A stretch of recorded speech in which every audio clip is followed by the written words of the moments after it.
Bismillahirrahmanirrahim. Assalamualaikum warahmatullahi wabarakatuh.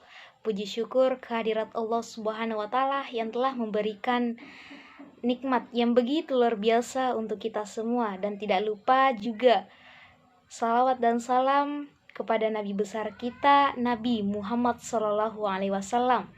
Sebelumnya izinkanlah saya memperkenalkan anggota dari kelompok 1. Saya Raida Masud Maisyara sebagai presentator pertama yang menjelaskan arti dari studi kelayakan bisnis. Ada saudari Karmila sebagai presentator kedua yang menjelaskan ruang lingkup studi kelayakan bisnis. Dan ada saudari Resa sebagai presentator ketiga yang menjelaskan lanjutan dari pembahasan ruang lingkup studi kelayakan bisnis. Dan ada saudara Nur Alif Mulayat sebagai presentator keempat yang menjelaskan manfaat dari studi kelayakan bisnis. Baik teman-teman, langsung saja sesi penyampaian materi oleh saya sendiri yang menjelaskan arti studi kelayakan bisnis itu sendiri. Arti studi kelayakan bisnis sebagai bahan evaluasi kegiatan investasi yang menawarkan manfaat serta hasil ketika dilaksanakan. Dan studi kelayakan bisnis sudah sangat dikenal oleh kalangan masyarakat, terutama yang berkecimpung dalam dunia bisnis tentunya. Banyaknya peluang yang ada dalam kegiatan usaha memerlukan penilaian sejauh mana kegiatan dan peluang tersebut dapat bermanfaat dalam menjalankan usaha. Dan sebagai gambaran tentang prospek usaha dan probabilitas keuntungan suatu perusahaan, sehingga hal ini menjadi dasar pengambilan keputusan investasi. Saat ini, studi kelayakan bisnis sangat berguna. Mengapa demikian sangat berguna? Karena sebagai dasar untuk mengevaluasi keberhasilan suatu rencana bisnis, terutama oleh pihak investor dan lembaga keuangan, sebelum memberikan pembiayaan dan bantuan modal. Studi kelayakan bisnis juga dikenal sebagai bahan untuk pengambilan keputusan. Apakah rencana suatu bisnis dapat diterima ataupun ditolak, dan apakah bisnis yang telah dilaksanakan dapat dipertahankan atau diberhentikan.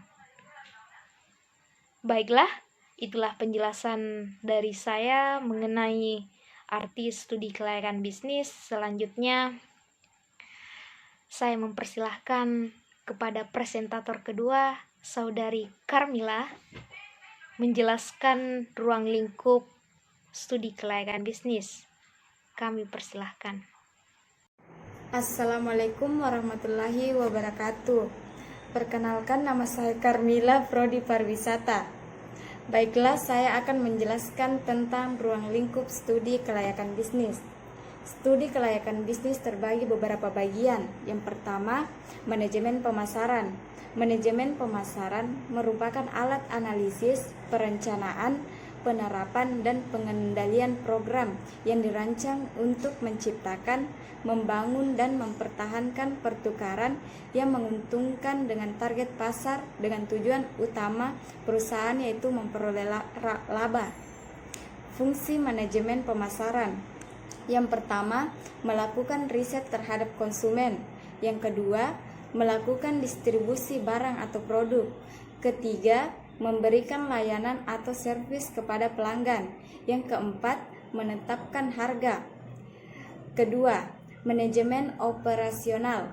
Manajemen operasional adalah bidang manajemen yang berkaitan dengan pengawasan, perencanaan, dan pengendalian proses produksi serta perancangan ulang operasi bisnis dalam produksi barang dan jasa. Yang ketiga, manajemen finansial atau keuangan. Manajemen finansial atau keuangan adalah segala kegiatan perusahaan yang berhubungan dengan bagaimana cara memperoleh pendanaan modal kerja. Tujuan utama manajemen keuangan adalah memaksimalkan nilai yang dimiliki perusahaan untuk memberikan nilai tambah terhadap aset yang dimiliki oleh pemegang saham. Baiklah, itulah pemaparan dari saya dan akan dilanjuti oleh Saudari Resa. Itulah tadi seputaran ruang lingkup studi kelayakan bisnis yang dipaparkan oleh Saudari Carmila. Kami ucapkan terima kasih. Selanjutnya, kami persilahkan kepada Saudari Resa. Assalamualaikum warahmatullahi wabarakatuh. Perkenalkan, nama saya Resa dari Prodi Pariwisata Syariah, anggota dari kelompok 1. Baiklah, di sini saya akan memaparkan materi tentang ruang lingkup studi kelayakan bisnis. Dalam hal ini, pada poin pertama sampai poin ketiga sudah dijelaskan oleh Saudari Carmila. Yang selanjutnya akan saya bahas adalah poin keempat, ruang lingkup studi kelayakan bisnis. Pada poin keempat, yaitu menyangkut tentang konsep lingkungan dan masyarakat, di mana lingkungan sendiri adalah kesatuan ruang dengan semua benda, daya, keadaan, dan makhluk hidup, termasuk manusia dan perilakunya, yang mempengaruhi kelangsungan kehidupannya dan kesejahteraan manusia serta makhluk hidup lainnya. Sedangkan masyarakat adalah sekelompok makhluk hidup yang terjalin erat karena sistem tertentu, tradisi, konvensi, dan hukum tertentu yang sama, serta mengarah pada kehidupan kolektif. Sistem dalam masyarakat saling berhubungan antara manusia dengan yang lainnya. Poin kelima adalah yaitu ahli teknik, di mana ahli teknik adalah ahli yang memiliki kompetensi merancang, melaksanakan, dan mengawasi suatu pekerjaan yang telah terstruktur. Pada poin keenam adalah ilmu dasar. Ilmu dasar menurut KBBI, ilmu dasar adalah ilmu tentang asas-asas hal yang telah diteliti. Kemudian poin terakhir adalah poin ketujuh, yaitu kebijakan pemerintah. Kebijakan pemerintah adalah pada hakikatnya merupakan kebijakan yang ditujukan untuk publik dalam pengertian yang seluas-luasnya. Sekian materi yang bisa saya bawakan, yang bisa saya presentasikan. Assalamualaikum warahmatullahi wabarakatuh. Itulah pembahasan lanjutan mengenai ruang lingkup studi kelayakan bisnis yang telah dipaparkan oleh Saudari Resa, tentunya bermanfaat untuk kita semua. Saya ucapkan terima kasih. Selanjutnya, kami persilahkan kepada presentator keempat, yaitu Saudara Nur Alif Mulayat. Kepadanya kami persilahkan. Assalamualaikum warahmatullahi wabarakatuh. Perkenalkan, nama saya Carmila, Prodi Pariwisata. Baiklah, saya akan menjelaskan tentang ruang lingkup studi kelayakan bisnis. Studi kelayakan bisnis terbagi beberapa bagian. Yang pertama, manajemen pemasaran. Manajemen pemasaran merupakan alat analisis, perencanaan, penerapan, dan pengendalian program yang dirancang untuk menciptakan, membangun, dan mempertahankan pertukaran yang menguntungkan dengan target pasar dengan tujuan utama perusahaan, yaitu memperoleh laba. Fungsi manajemen pemasaran: yang pertama, melakukan riset terhadap konsumen. Yang kedua, melakukan distribusi barang atau produk.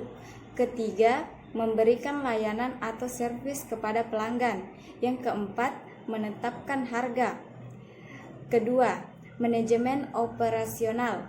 Manajemen operasional adalah bidang manajemen yang berkaitan dengan pengawasan, perencanaan, dan pengendalian proses produksi, serta perancangan ulang operasi bisnis dalam produksi barang dan jasa. Yang ketiga, manajemen finansial atau keuangan. Manajemen finansial atau keuangan adalah segala kegiatan perusahaan yang berhubungan dengan bagaimana cara memperoleh pendanaan modal kerja. Tujuan utama manajemen keuangan adalah memaksimalkan nilai yang dimiliki perusahaan untuk memberikan nilai tambah terhadap aset yang dimiliki oleh pemegang saham. Baiklah, itulah pemaparan dari saya dan akan dilanjuti oleh Saudari Resa. Itulah tadi seputaran ruang lingkup studi kelayakan bisnis yang dipaparkan oleh Saudari Carmila. Kami ucapkan terima kasih. Selanjutnya kita beralih ke presentator ketiga, yaitu Saudari Resa yang melanjutkan pembahasan ruang lingkup studi kelayakan bisnis. Assalamualaikum warahmatullahi wabarakatuh. Perkenalkan, nama saya Resa dari Prodi Pariwisata Syariah, anggota dari kelompok 1. Baiklah, di sini saya akan memaparkan materi tentang ruang lingkup studi kelayakan bisnis. Dalam hal ini, pada poin pertama sampai poin ketiga sudah dijelaskan oleh Saudari Carmila. Yang selanjutnya akan saya bahas adalah poin keempat, ruang lingkup studi kelayakan bisnis. Pada poin keempat, yaitu menyangkut tentang konsep lingkungan dan masyarakat, di mana lingkungan sendiri adalah kesatuan ruang dengan semua benda, daya, keadaan, dan makhluk hidup, termasuk manusia dan perilakunya, yang mempengaruhi kelangsungan kehidupannya dan kesejahteraan manusia serta makhluk hidup lainnya. Sedangkan masyarakat adalah sekelompok makhluk hidup yang terjalin erat karena sistem tertentu, tradisi, konvensi, dan hukum tertentu yang sama, serta mengarah pada kehidupan kolektif. Sistem dalam masyarakat saling berhubungan antara manusia dengan yang lainnya. Poin kelima adalah yaitu ahli teknik, di mana ahli teknik adalah ahli yang memiliki kompetensi merancang, melaksanakan, dan mengawasi suatu pekerjaan yang telah terstruktur. Pada poin keenam adalah ilmu dasar. Ilmu dasar menurut KBBI, ilmu dasar adalah ilmu tentang asas-asas hal yang telah diteliti. Kemudian poin terakhir adalah poin ketujuh, yaitu kebijakan pemerintah. Kebijakan pemerintah adalah pada hakikatnya merupakan kebijakan yang ditujukan untuk publik dalam pengertian yang seluas-luasnya. Sekian materi yang bisa saya bawakan.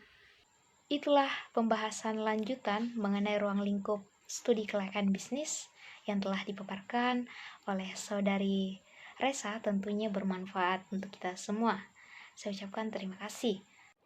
Selanjutnya kami persilahkan kepada presentator keempat, yaitu Saudara Nur Alif Mulayat. Kepadanya kami persilahkan. Assalamualaikum warahmatullahi wabarakatuh. Perkenalkan, nama saya Nur Alif Mulayat, NIM 2020203893202045. Saya dari Prodi Pariwisata Syariah. Kali ini saya akan menjelaskan materi tentang manfaat studi kelayakan bisnis. Manfaat studi kelayakan bisnis ada 5. Pertama, menghindari risiko kerugian. Untuk mengatasi risiko kerugian di masa yang akan datang, karena di masa yang akan datang ada semacam kondisi ketidakpastian. Kondisi ini ada yang dapat diramalkan akan terjadi maupun terjadi dengan sendirinya tanpa diramalkan. Nah, dalam hal ini, manfaat studi kelaikan bisnis adalah untuk meminimalkan risiko yang kita tidak inginkan, baik risiko yang dapat kita kendalikan maupun tidak dapat dikendalikan. Yang kedua, memudahkan perencanaan. Jika kita sudah dapat meramalkan apa yang akan terjadi di masa yang akan datang, maka akan mempermudah kita dalam melakukan perencanaan dan hal-hal apa saja yang perlu direncanakan. Perencanaan meliputi berupa jumlah dana yang diperlukan, kapan usaha atau proyek dijalankan, di mana lokasi akan dibangun, dan lain sebagainya. Yang jelas, dalam perencanaan sudah terdapat jadwal pelaksanaan usaha, mulai dari usaha dijalankan sampai waktu tertentu. Yang ketiga, memudahkan pelaksanaan pekerjaan. Dengan adanya berbagai rencana yang telah disusun, akan sangat memudahkan pelaksanaan bisnis. Para pelaksana yang mengerjakan bisnis tersebut telah memiliki pedoman yang harus dikerjakan. Kemudian pengerjaan usaha dilakukan secara sistematik sehingga tepat sasaran dan sesuai dengan rencana yang telah disusun. Rencana yang telah disusun dapat dijadikan acuan dalam mengerjakan setiap tahap yang telah direncanakan. Yang keempat, memudahkan pengawasan. Dengan telah dilaksanakannya suatu usaha sesuai dengan rencana yang telah disusun, maka memudahkan perusahaan untuk melakukan pengawasan terhadap jalannya usaha.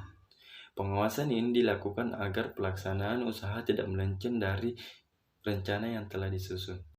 Yang kelima, memudahkan pengendalian. Jika dalam pelaksanaan pekerjaan telah dilakukan pengawasan, maka apabila terjadi suatu penyimpangan akan mudah terdeteksi, sehingga dapat dilakukan pengendalian atas penyimpangan tersebut. Tujuan pengendalian adalah untuk mengembalikan pelaksanaan pekerjaan yang melenceng ke rel yang sesungguhnya, sehingga pada akhirnya tujuan perusahaan akan tercapai. Nah, itulah tadi paparan dari saya tentang materi manfaat studi kelaikan bisnis. Cukup sekian. Assalamualaikum warahmatullahi wabarakatuh. Demikianlah presentasi yang kami paparkan. Kami selaku kelompok 1 tentunya memohonkan maaf kepada teman-teman serta kerabat apabila dalam hal menyampaikan materi belum sempurna atau belum sesuai dengan apa yang diharapkan. Akhir kata, terima kasih. Sampai jumpa. Wassalamualaikum warahmatullahi wabarakatuh.